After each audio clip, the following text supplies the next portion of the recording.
ഞാൻ ഇന്നലെ അവളെ കണ്ടു. അവളിപ്പോ എവിടെ ഉണ്ടോ? ഇതുവരെ അന്വേഷണം ഒന്നും ഉണ്ടായിരുന്നില്ലല്ലോ, ഇപ്പൊ എന്തിനാ വന്നത്? എടോ താൻ ഓക്കെ ആണോ? ഞാൻ കേട്ടതൊക്കെ സത്യമാണോ?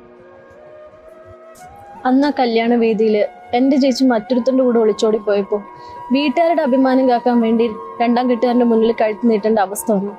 പണ്ട് എന്റെ അച്ഛൻ പറഞ്ഞൊരു വാക്കുണ്ട്, എവിടെ പോയാലും പിടിച്ചു നിൽക്കണം, എല്ലാം സഹിക്കണം. അതുകൊണ്ടൊക്കെ തന്നെയാണ് ഞാൻ ഇപ്പോഴും ഇങ്ങനെ സഹിക്കുന്നത്. ഞാൻ പോവാ. അതെ, നിന്റെ വൈഫ് ഹാപ്പിയാണോ?